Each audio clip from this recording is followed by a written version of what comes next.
Möchtest du dein Zuhause zu Ostern kostengünstig und schön dekorieren? Tolle Idee! In diesem Video werden wir ein schönes Mini-Körbchen aus gewöhnlichen Zeitungen flechten. Es eignet sich perfekt sowohl für Dekoration als auch als Geschenk. Und niemand wird erraten, dass es aus Zeitungen ist. Alles ist einfach, schön und vor allem wirst du ihn rechtzeitig für das Fest fertigstellen können. Also schnapp dir eine Zeitung und los geht's!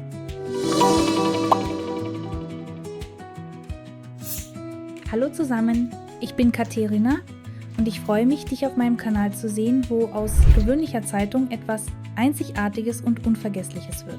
Bevor wir anfangen, so etwas Schönes zu flechten, vergiss nicht, ein Like für meine Bemühungen zu hinterlassen, den Kanal zu abonnieren, wenn du es noch nicht getan hast und natürlich einen Kommentar zu hinterlassen. Das hilft dem Kanal sehr und motiviert mich, noch mehr nützlichen Inhalt zu erstellen. Nun genug der Worte, lass uns anfangen, Schönheit zu schaffen. Für das Flechten benötigen wir Zeitungsröhrchen, das ist unser Hauptmaterial, Universalkleber, Schere und die Form, die wir umflechten wollen. Vielleicht noch ein paar Kleinigkeiten, aber die wirst du sicher griffbereit haben. Also, lass uns schnell durchgehen, was in welcher Reihenfolge kommt. Für dieses Projekt habe ich Zeitungsröhrchen aus einer Werbezeitung gedreht. Ich habe sie in Streifen von 13 cm Breite und 45 cm Länge geschnitten und dann jeden Papierstreifen auf eine 1,5 mm dicke Stricknadel gedreht. Für diesen kleinen Korb habe ich insgesamt nur 88 Röhrchen benötigt. Ich empfehle jedoch ein paar mehr zu machen, so für den Fall, sie werden nicht überflüssig sein. Wenn du den Zeitungsdruck verdecken und dem zukünftigen Korb eine einzigartige Farbe und Nuance verleihen möchtest, wäre es besser, die Zeitungsröhrchen vor dem Flechten zu färben. Dafür eignen sich alle wasserbasierten Farben. Wenn die Farbe eine hohe Adhäsion hat, verdünne sie mit Wasser. Du kannst auch Holzlacke verwenden, damit die Zeitungsröhrchen eine dünne Schicht erhalten und besser geschützt sind. Übrigens, schau doch mal in meine Playlist Seitfärberezepte. Da findest du bewährte Rezepte zum Färben von Zeitungsröhrchen. Letztes Jahr habe ich die Röhrchen in Weiß mit einem Retro-Effekt gefärbt. Meiner Meinung nach passen sie perfekt zu diesem zarten Frühlingsprojekt. Also werde ich meine Reste verwenden. Um die Röhrchen beim Flechten biegsam zu machen, müssen sie befeuchtet werden. Ich tauche sie einfach in warmes Wasser, weiche sie ein und wickele sie dann in Haustierwindeln, nachdem ich überschüssige Feuchtigkeit entfernt habe, um die leichte Feuchtigkeit zu bewahren. Nun, das war eine sehr kurze Anleitung zur Vorbereitung des Hauptmaterials. Wenn du mehr Details möchtest, habe ich ausführliche Tutorials zu jedem dieser Schritte. Die Links dazu findest du in der Beschreibung, also schau ruhig vorbei. Und jetzt, da alles bereit ist, legen wir mit dem Flechten los. Das Flechten von Körbchen beginnt meistens mit dem Boden. Und auch dieses Körbchen werden wir mit einem runden Boden beginnen. Aber bevor wir loslegen, möchte ich kurz deine Aufmerksamkeit auf die Form lenken, die ich ausgewählt habe. Wie du siehst, habe ich mich entschieden, einen Gymnastikball zu umflechten. Ich wollte, dass das Körbchen eine bauchige Form bekommt. Genau diese Form finde ich besonders interessant. Auf den Boden des Balls habe ich einen Untersetzer geklebt. Ein flacher Boden macht das Körbchen stabiler als ein runder, also können selbst solche unscheinbaren Gegenstände als Flechtform dienen. Übrigens, wenn du eine Form auswählst, überlege gut, wie du sie herausnehmen wirst, wenn das Körbchen fertig ist. Okay, die Form steht fest. Da mein Körbchen ganz klein ist, werde ich auch die Mitte des Bodens entsprechend klein machen. Und schau dir nur an, was für eine ungewöhnliche Mitte wir heute flechten werden. Ich habe diese Mitte schon einmal unter dem Namen Kirschblüte gesehen. Und tatsächlich, sie sieht wirklich aus wie eine kleine Blüte. Es gibt mehrere Möglichkeiten, sie zu formen, aber ich zeige dir die einfache Variante. Obwohl, um ehrlich zu sein, ich will nichts beschönigen. Bevor ich dieses Video gedreht habe, habe ich ein bisschen geübt und ganz ehrlich, ich habe diese Blüte nicht gleich beim ersten Versuch hinbekommen. Aber keine Sorge, lass dich davon nicht abschrecken. Ich erkläre dir alles ganz genau und gehe auf jedes Detail ein, damit es bei dir auf jeden Fall klappt. Und das erste kleine Geheimnis für eine erfolgreiche Blüte ist der Zustand der Röhrchen. Sie sollten leicht feucht sein, nicht nass und nicht trocken, sondern nur leicht angefeuchtet. In diesem Zustand reißen sie nicht, brechen nicht und lassen sich genauso biegen, wie du es brauchst. Damit ich den Prozess besser erklären kann, werde ich Röhrchen in 3 verschiedenen Farben verwenden. Ich drücke schnell 3 Röhrchen über die gesamte Länge flach, damit sie geschmeidiger werden.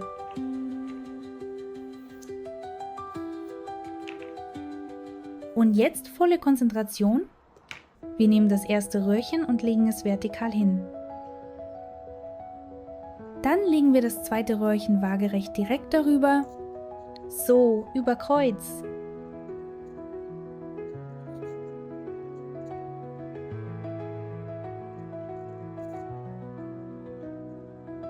Siehst du dieses obere Ende des grünen Röhrchens? Wir nehmen es und machen die erste Schlaufe um den Finger.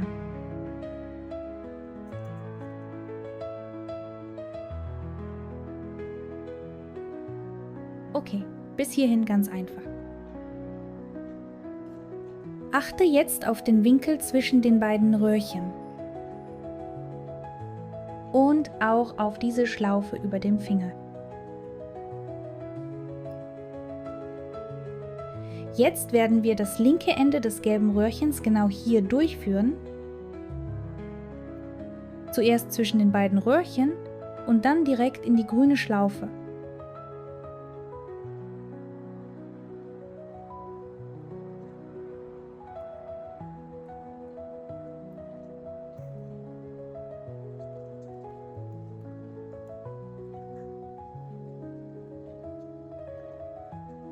Fertig. Noch sieht es nicht ganz wie eine Blume aus, aber abwarten. Wir machen weiter. Achte darauf, nicht zu fest zu ziehen. Die Schlaufen sollten locker bleiben. Du kannst sie leicht nachziehen, um die Enden anzugleichen, damit sie ungefähr gleich lang sind, aber ohne Übertreibung.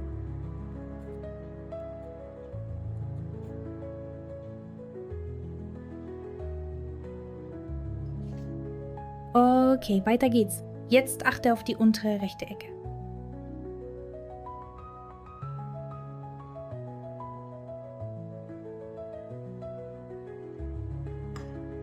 Hier werden wir gleich ein neues weißes Röhrchen einführen.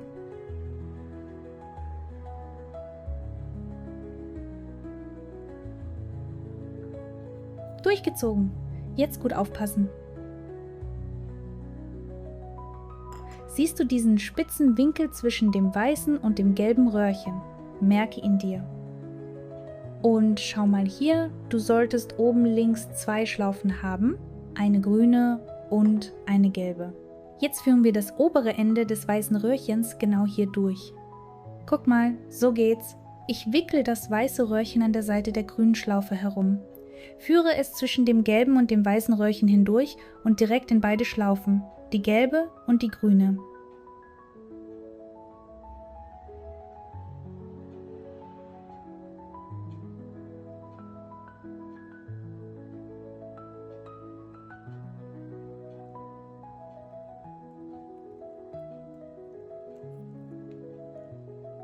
Und das war's.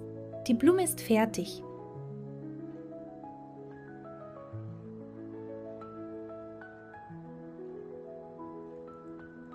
Jetzt müssen wir nur noch die Enden angleichen, falls nötig. Und dann vorsichtig alle Röhrchen nach und nach festziehen, bis ein kompakter Knoten entsteht. Ich ziehe die Röhrchen einfach vorsichtig nacheinander nach.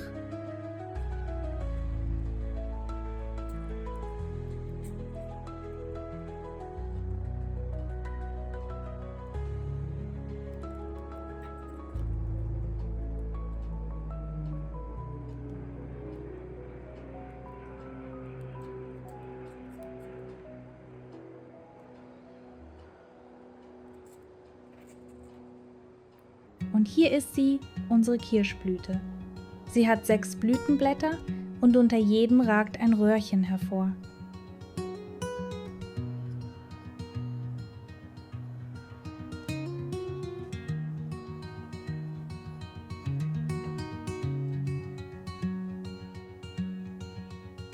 Diese Blume hat eine Vorder- und eine Rückseite. Von hinten sieht sie nicht wirklich wie eine Blume aus, also entscheide selbst, welche Seite außen an deinem Körbchen sein soll. Ich habe mich entschieden, dass die Vorderseite der Blume außen an meinem Körbchen sein soll. Deshalb lege ich sie mit der Vorderseite zu mir, um weiter zu flechten. Wie immer markiere ich den Anfang des Flechtens, dazu kannst du jedes beliebige Röhrchen nehmen.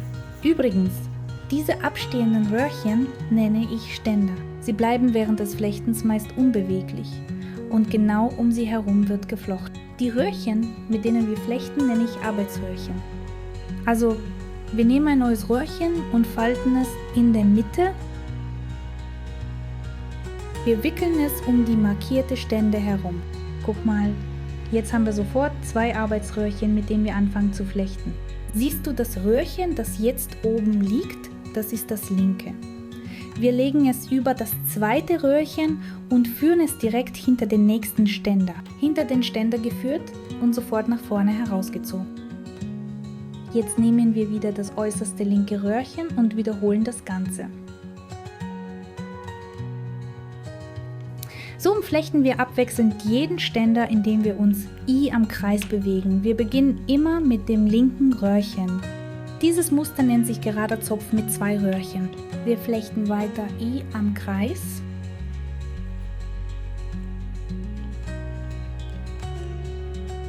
Jedes Mal, wenn wir den markierten Ständer passieren, bedeutet das, dass wir eine Runde fertig haben. Nur so zur Info.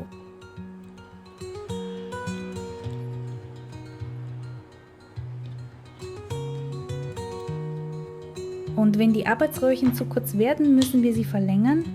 Das Verlängern funktioniert immer gleich. Die kurzen Enden werden angespitzt und in die breiten Enden der neuen Röhrchen kommt ein Tropfen Kleber.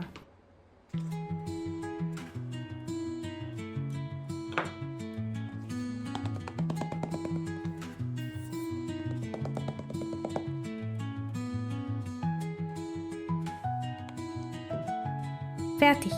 Das dünne Ende wird bis zum Anschlag in das breite Ende gesteckt und schon kann es weitergehen.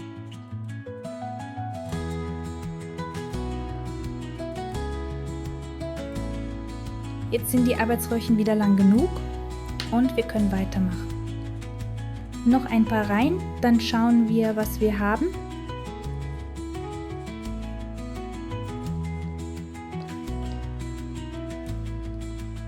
Also, hier habe ich nur 3 Reihen geflochten und das passiert. Der Durchmesser des Kreises wächst langsam und dementsprechend vergrößert sich auch der Abstand zwischen den Ständern. Wenn wir eine feste Flechtung wollen, ist es jetzt der richtige Zeitpunkt, die Anzahl der Ständer zu erhöhen. Das geht ganz einfach. Ich bereite an den Seiten der Ständer Platz vor. Siehst du, direkt I am Geflecht ist ein kleines Loch entstanden. Es ist sehr praktisch, das mit einer Ahle zu machen. Aber wenn du keine Ahle zur Hand hast, ist das kein Problem. Nimm einfach alles, was eine kegelförmige Form hat, zum Beispiel eine dicke Stricknadel, einen Schraubenzieher oder sogar denselben Stift. Also, wir haben Platz vorbereitet und stecken sofort 2 neue Röhrchen von einer Seite hinein. Von der anderen Seite bereiten wir auch Platz vor und stecken ein Zeitungsröhrchen hinein, so dass wir in einem Ständer jetzt 4 Röhrchen haben. Das gleiche machen wir mit allen anderen Ständern.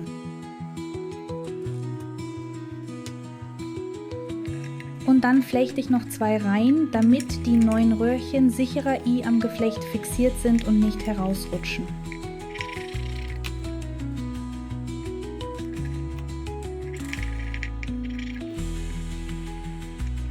Okay, was kommt als nächstes? Ich habe 2 Reihen geflochten und jetzt ist es an der Zeit, die Anzahl der Ständer zu erhöhen. Schau, es ist ganz einfach. Jede Ständer hatte 4 Röhrchen und ich teile sie in 2 Teile. Jetzt besteht jeder Ständer aus 2 Röhrchen. Auf diese Weise verdoppeln wir die Anzahl der Ständer und das Geflecht wird dichter. Übrigens, lass uns das Muster auf eine sparsamere Variante umstellen, um Röhrchen zu sparen. Siehst du dieses untere Arbeitsröhrchen, das rechte? Für eine Weile werden wir nur mit einem Röhrchen flechten. Wir führen es mal vor, mal hinter den Ständer. So wechseln wir einfach die Position und flechten mit einem einzigen Arbeitsröhrchen, bis wir dem zweiten näher kommen. Dieses einfache Muster nennt sich Katun. Schau, sobald mein erstes Röhrchen dem zweiten näher kommt, höre ich auf, damit zu flechten und beginne mit dem zweiten zu arbeiten. Ich flechte nach demselben Prinzip, aber wenn das Röhrchen in der vorherigen Reihe vor dem Ständer war, führe ich es in dieser Reihe hinter den Ständer. So wechseln wir in jeder neuen Reihe die Position, genau wie auf einem Schachbrett. Unsere Röhrchen spielen jetzt Katz und Maus. Eins läuft weg, das andere jagt hinterher. Oder so ähnlich.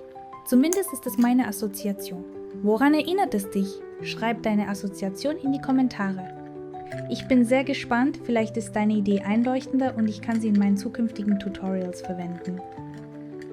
Also, im Grunde war es das.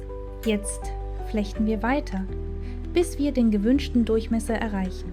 Mir fehlen nur noch ein paar Reihen und dann ist der Boden fertig. Okay, ich glaube, mein geflochtener Boden ist fertig. Ich lege ihn auf die Form und merke, dass ich eigentlich schon mit dem Flechten auf der Form beginnen kann, um nicht den Moment des Übergangs vom Boden zu den Wänden der Korb zu verpassen. Damit der Boden nicht verrutscht, fixiere ich ihn einfach mit einem Faden. Und das war's, jetzt flechte ich auf der Form weiter. Es ändert sich nichts, das Muster bleibt dasselbe. Nur schau, damit der Korb die gewünschte Form bekommt, drücke die Ständer einfach an die Form und dann flechte weiter bis zur gewünschten Höhe. Der Abend, an dem ich diesen Korb geflochten habe, war einfach wundervoll. Es roch nach Frühling, die Sonne wärmte, die Vögel zwitscherten, alles lud dazu ein, die Wärme zu genießen, also habe ich beschlossen, mal Ei am Park zu flechten. Das war das erste Mal, dass ich einen Korb außerhalb meines Zuhauses geflochten habe. Ich habe meine Röhrchen, eine Schere und Kleber eingepackt und bin in den Park gegangen. Wie du siehst, habe ich den Korb auf meinen Knien liegen gehabt und darauf geflochten. Das war ungewohnt, aber es hat mir gefallen. Für einen kleinen Korb war es sogar ziemlich praktisch. Ach ja, ich denke, du hast es selbst schon bemerkt. Schau, einige Ständer sind jetzt zu kurz geworden. Wir verlängern sie genauso wie die Arbeitsröhrchen. Hier noch ein kleiner Flechtheck für dich. Wenn du keine extra langen Ständer brauchst, so wie in meinem Fall, wo nur noch ein kleines Stück zu flechten ist, kannst du ein neues Röhrchen einfach halbieren und nur eine Hälfte verlängern.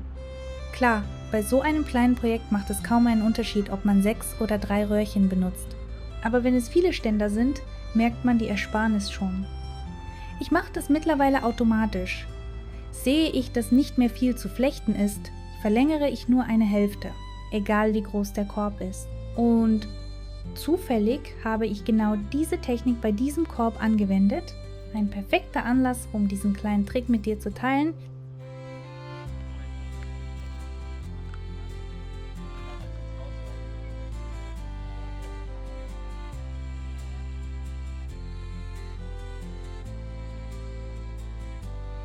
So, die Hälfte der Höhe ist bereits geflochten und ich denke, es ist an der Zeit, über den Griff nachzudenken. Schau, ich teile den Korb in 2 Hälften. Besser gesagt, die Ständer. Ich markiere einen neuen Ständer genau gegenüber dem ersten markierten. Jetzt flechte ich mit nur einem Arbeitsröhrchen nur die Hälfte der Korbwand. Das klang jetzt irgendwie kompliziert. Kurz gesagt, schau her, ich flechte mit einem Arbeitsröhrchen dasselbe Muster Kattun. Ich flechte bis zum markierten Ständer. Siehst du, hier bin ich angekommen. Jetzt wende ich das Arbeitsröhrchen einfach und flechte in die entgegengesetzte Richtung weiter. Natürlich wechsle ich dabei jedes Mal die Position des Arbeitsröhrchens. Ich orientiere mich an der vorherigen Reihe und lege das Röhrchen entgegengesetzt ein. Okay, schau, jetzt flechte ich, aber stoppe kurz vor dem zweiten markierten Ständer. Hier ist der zweite markierte Ständer. Den lasse ich aus und wende stattdessen bei dem vorherigen Ständer. Und das war's. So geht es weiter. Im Zickzack nur über die halbe Korbwand. Ich wende immer an denselben Ständern. Und falls du genau hingeschaut hast, hast du sicher bemerkt, ich neige die äußeren Ständer leicht. Ich neige sie zueinander. So bekommen wir eine sanfte Rundung für die Öffnung des Korbs und gleichzeitig verjüngen wir die zukünftigen Griffe. Falls du vergessen hast, wie unser Korb aussehen wird, hier eine kleine Erinnerung. Jetzt kannst du dir bestimmt vorstellen, worauf wir hinaus wollen und wie das Ganze am Ende aussehen wird. So, jetzt neige ich nach und nach auch die anderen Ständer, damit die Verjüngung harmonisch wird. Wie hoch du flechtest, entscheidest du selbst, je nachdem wie es dir gefällt. Ich fand es ausreichend, auf jeder Seite 8 Wendungen zu machen.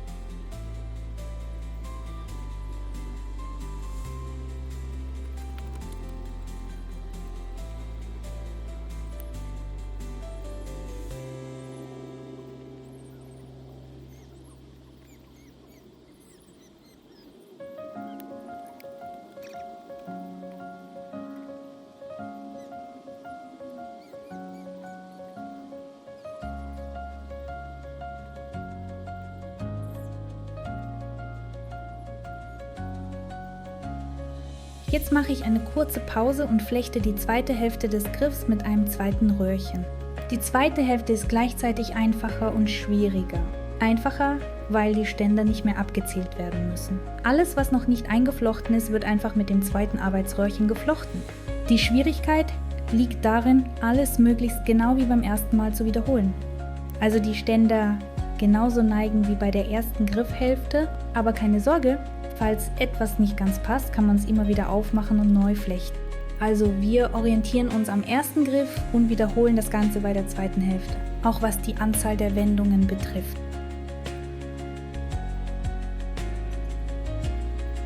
Na, das Flechten ist fast geschafft. Überprüfe sicherheitshalber, ob die Anzahl der Wendungen überall gleich ist. Sobald alles passt, verstecken wir die Arbeitsröhrchen. Schau, ich schneide einfach die überstehende Länge ab und verstecke die Spitze I am Geflecht seitlich vom Ständer. Das ähnelt ein wenig dem Einsetzen neuer Röhrchen für die Ständer. Erst bereiten wir eine Stelle neben dem Ständer vor, dann stecken wir dort das Ende des Arbeitsröhrchens hinein. Dasselbe machen wir mit dem zweiten Arbeitsröhrchen auf der anderen Seite des Griffs. Jetzt müssen wir nur noch den Griff fertig formen.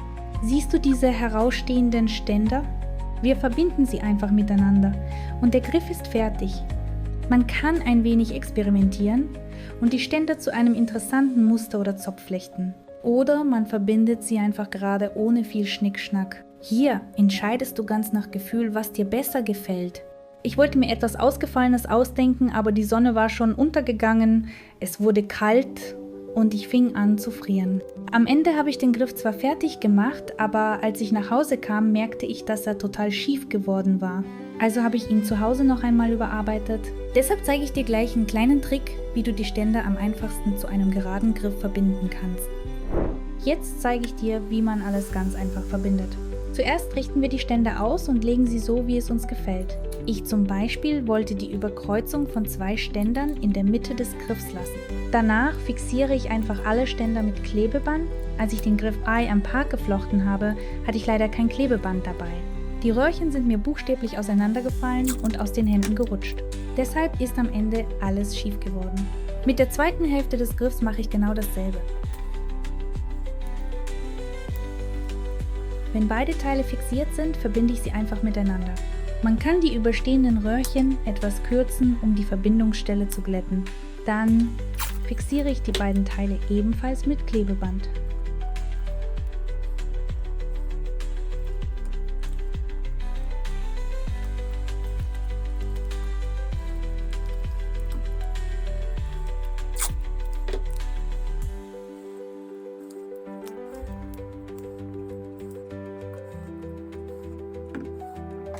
Und das war's. Jetzt müssen wir nur noch das Klebeband verstecken und der Korb ist fertig. Dafür nehmen wir einfach ein neues Zeitungsröhrchen und wickeln es um den Griff über das Klebeband.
Die überstehenden Enden schneiden wir ab, kleben sie fest und unser Korb ist komplett fertig.